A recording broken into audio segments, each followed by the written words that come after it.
Hello everybody, I'm Miss Jessica from EVPL McCullough and I'm joining you from my home today where we are continuing our Chapter Book Storytime Variety Pack where we read just a little bit of a book because there are so many amazing stories out there that I would love to introduce you to, that this is the only way that I could think of to get so many stories to share with you, and then if you find that it sounds like something you want to continue, you can. Okay, so last time we were together, we did our Plinko board and we landed on adventure. And there are so many amazing adventure books out there, but this series has caught my eye for quite a while. So we are going to be reading the Flashback Four, the Lincoln Project. Now, I will go ahead and tell you that this is part of a series, so if this is something that interests you, I will talk about what other topics this series goes into here in just a moment. But the back of the book says, "Are you ready to travel through time for the greatest adventure of your life?" Well, already right there, that has my attention, because if it's the greatest adventure, I'm definitely in. Okay, so I'm going to read the inside cover, and it says, "Here are the details you need to know. Who the new recruits are: Luke, Julia, David, and Isabel. What? Miss Z, a mysterious billionaire and a collector of rare photographs, is sending her 4 recruits back in time on a mission to capture, for the first time, one of the most important moments in American history: Abraham Lincoln giving his famous Gettysburg Address. Where? Gettysburg, Pennsylvania. When? November 10th, 1863. Why? That's for Miss Z to know, and the Flashback Four to find out." I'm intrigued. Okay, so before we start, I've got my snuggly blanket because we always want to make sure that reading is a really enjoyable, fun experience. And I like to be nice and cozy when I'm reading an exciting book. Okay, so, oh, and I completely forgot to mention, this is by Dan Gutman. And he is a really, really great author who writes a lot of really funny, amazing books. So if you enjoy this one, definitely check out what else he has to offer. Okay, here we go.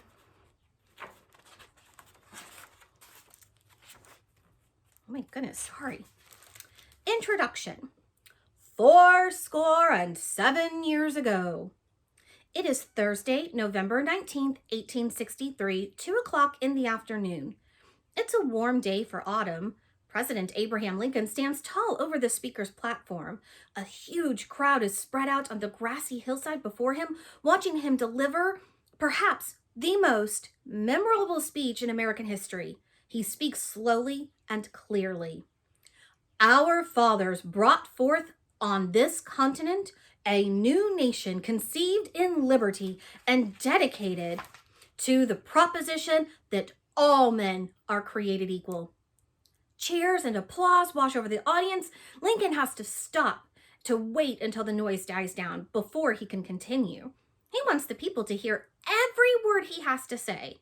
While the president speaks, 4 shadowy figures who just arrived in Gettysburg the night before and are unknown to everyone in the crowd push and elbow their way past onlookers. "Now, we are engaged in a great civil war, testing whether that nation or any nation so conceived and so dedicated can long endure. It will be 15 months until the war is over. 15 months until Americans will finally lay down their guns and stop killing one another.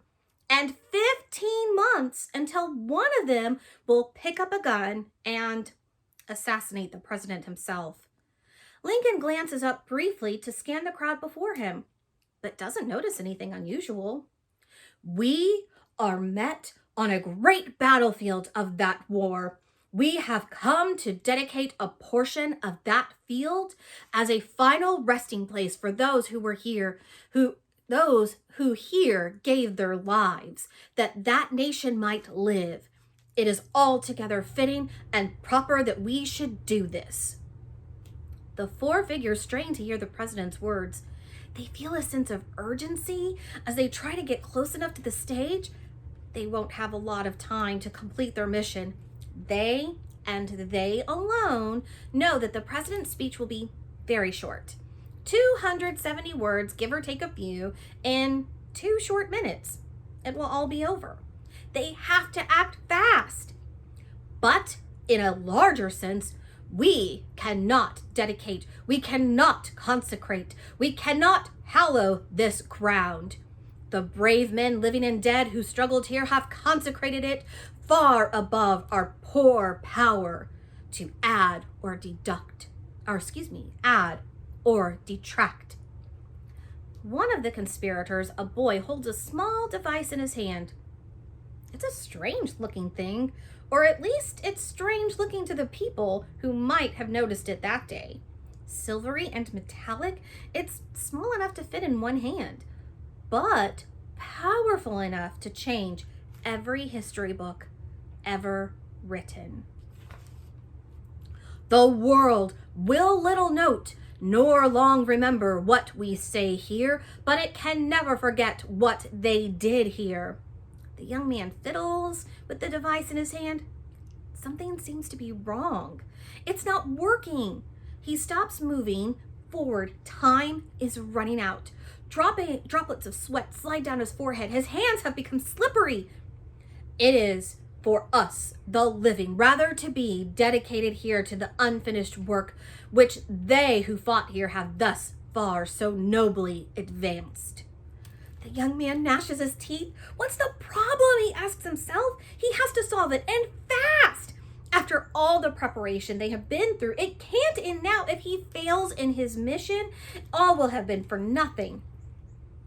It is rather for us to be here dedicated to the great task remaining before us, that from these honored dead we take increased devotion to that cause for which they gave the last full measure of devotion.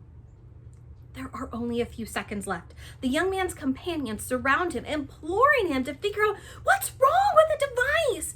He fiddles some more with the buttons, trying anything to make it work. That we here highly resolve that those dead shall not have died in vain, that this nation under God shall have a new rebirth of freedom, a new birth of freedom. Finally, for reasons unexplained, the device turns on. It seems to be working to the young man's satisfaction. He holds it up in the air over his head. He points it in the direction of the president. And the government of these people, by the people, for the people, shall not perish from the... As Abraham Lincoln speaks the final word of the Gettysburg Address, the boy pushes the button. What happens? Chapter 1, The Yellow Envelopes. Every story should start at the beginning, of course. As the old song goes, it's a very good place to start. This particular story begins in Boston, Massachusetts. It takes place, oddly enough, in the present day, or it starts in the present day anyway. My apologies for not providing you with the exact year, but by the time you read this book, that year will be very possibly have come and gone. Suffice to say, our story begins now. Let's call it 4 o'clock in the afternoon, shortly after school has let out for the day. There are 4 main characters that you'll need to keep track of as you read this story, but it shouldn't be that difficult. 2 girls, 2 boys. They're all native Bostonians of approximately the same age, 12 years old. Julia comes from an affluent family and attends the expensive, private, all-girls Windsor School, a short walk from Fenway Park. That's where the Red Sox play. Luke has more humble roots and lives in the Dorchester section of town. His parents are both longtime members of the Boston Police Department.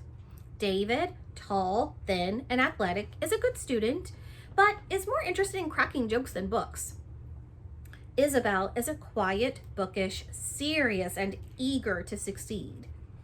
David, Isabel, Julia, and Luke have never met before this day, but circumstances beyond their control will bring them together, as you're about to see. David Williams was shooting hoops with some friends at Medal of Honor Park near East 1st Street. He came out to the park most days after school looking for a game. Usually he found one with teenagers a few years older. On this particular day, he had just poured in a jump from the top of the key when everybody decided to take a water break. As David toweled off his face, a middle-aged man in a suit and tie leaned over the bench where David was sitting. "Excuse me," the man said, "is your name David Williams?" "Yeah, so what?" David turned around and eyed the well-dressed man suspiciously. Was he a cop? A crazy person? Maybe he was a college recruiter. They scout kids really young these days. The man handed David a yellow envelope, then turned on his heel and left without saying another word. At the same time, Isabel Alvarez was doing her homework at a corner desk on the 3rd floor of the Boston Public Library on Boylston Street. She usually came to this spot because it was quiet and she wouldn't be bothered by her family or by giggly classmates who would rather socialize and gossip than get their schoolwork done. Isabel worked hard at her studies, having come to accept the conventional wisdom that hard work leads to a high grade point average, which leads to a smart mind, which leads to a good college, which leads to a high-paying job, which leads to a successful life. I am so sorry if you hear some noise over to the side. Luna is playing with a toy and we're just gonna let her do that. She was deeply immersed in solving an algebraic equation with one variable when a man in a suit and tie tapped her on the shoulder, startling her. "Excuse me," the man whispered. "Is your name Isabel Alvarez?" Oh my gosh, Luna.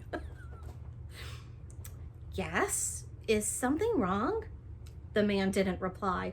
He simply reached into his jacket pocket, pulled out a yellow envelope, handed it to her, and left. Minutes later, Luke Borowitz was banging away on his old Miss Pac-Man machine at the little grocery store on Washington Street around the corner from his house. Luke was a stocky boy with floppy brown hair, and he was wearing his favorite Red Sox t-shirt. He came to this store a lot, and 7 of the top 10 scores on the machine were immortalized with his initials. The game relaxed him. Even though he had been diagnosed with mild ADD several years earlier, Luke found that he could focus his attention like a laser when it came to things that interested him, like old arcade games. Luke had just broken through the 300,000 point mark when he noticed the reflection of a man in a suit and tie on the screen. "Excuse me," the man said, "is your name Luke Borowitz?" "Uh-huh," Luke said, without turning around. "What can I do for you?" The man put a yellow envelope on the console and silently walked away. Several minutes later, Julia Brennan was at the Urban Outfitters store in nearby Harvard Square with 2 girlfriends. She had a dance coming up in a few weeks and she'd already tried on 5 dresses.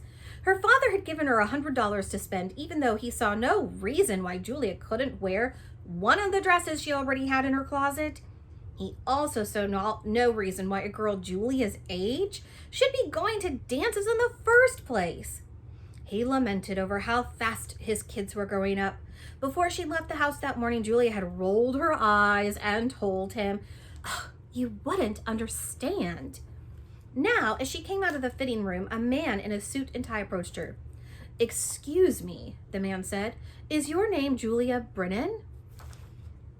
"Who wants to know?" she replied, instinctively taking a step back and glancing left and right for exits. "If your name is Julia Brennan, this is for you," the man said, holding out a yellow envelope. Julia took it, the man nodded, turned, and walked away without saying another word. All 4 kids had received their envelope within 5 minutes.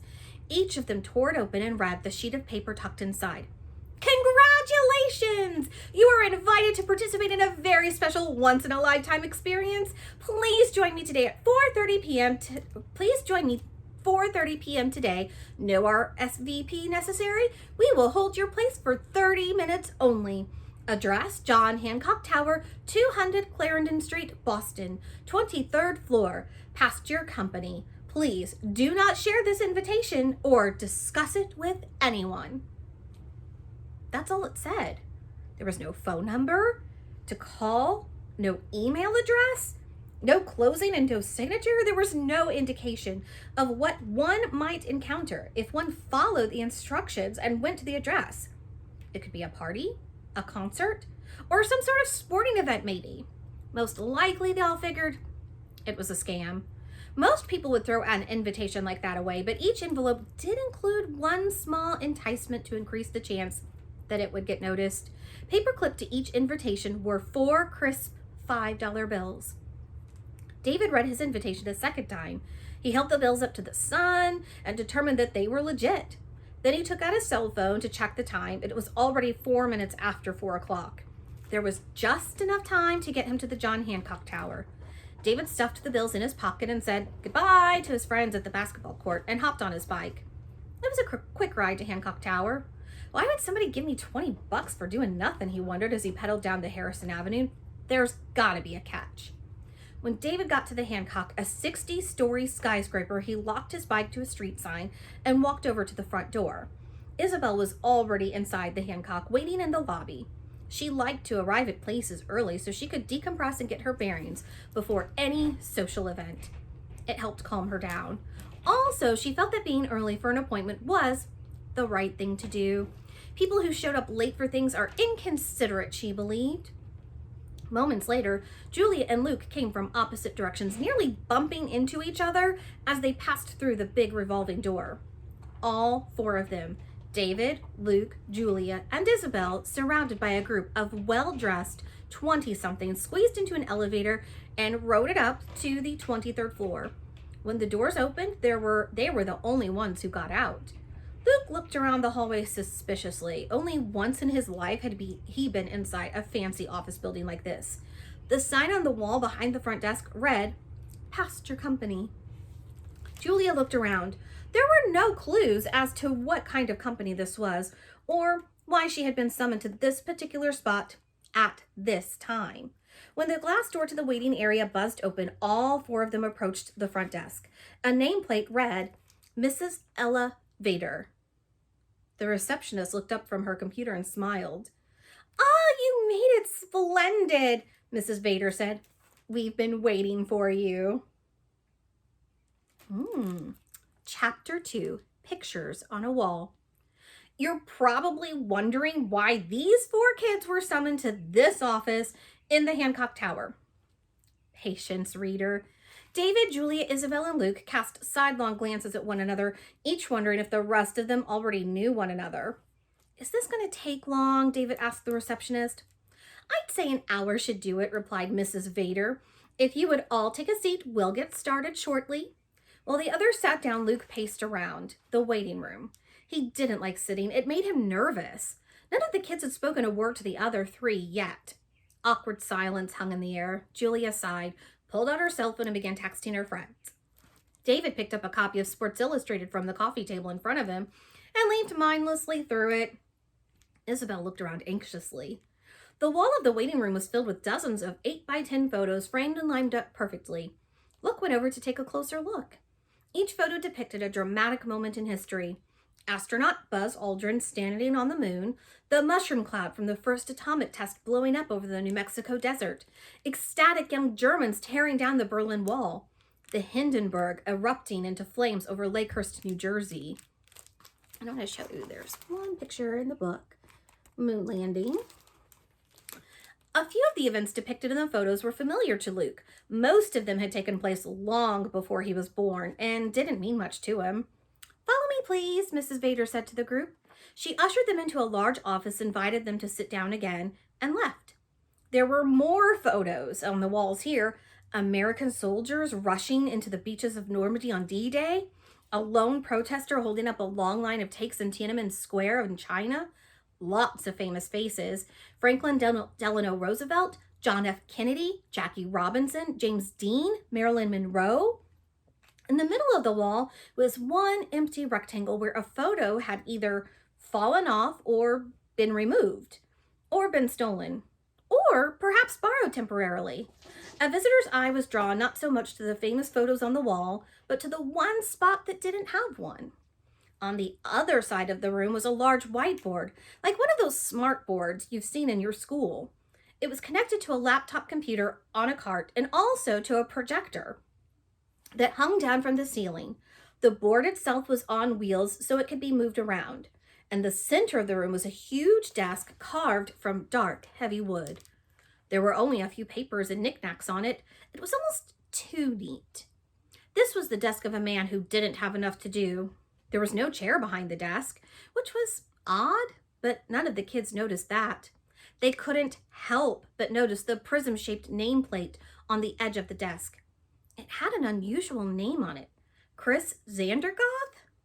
After a few minutes of looking around awkwardly, it became impossible for the four of them to avoid eye contact with one another. David was the first to break the silence. Anybody know why we're here? He asked. Nope, Luke replied. I got this invitation, Isabel volunteered, taking it out of her pocket. Luna. Me too, said Julia. It's like a golden ticket, David said. I feel like Willy Wonka's going to come walking in here and take us to his chocolate factory. At that moment, the door opened and a woman in a wheelchair rolled into the room. Welcome, she said cheerfully. I'm Chris, and I'm so glad you were able to join me this afternoon. Although we've come a long way in the last 50 years, here in the 21st century, most of us still assume that any rich, powerful person is a man. But 𝐁𝐨𝐨𝐤, the CEO of Pasture Company, was a woman. Okay, we're going to stop there. All right, so if this is something that you are interested in continuing to read, we have it as a playaway, so you can listen to it. We have it as an ebook and an e-audiobook, plus we have print copies available.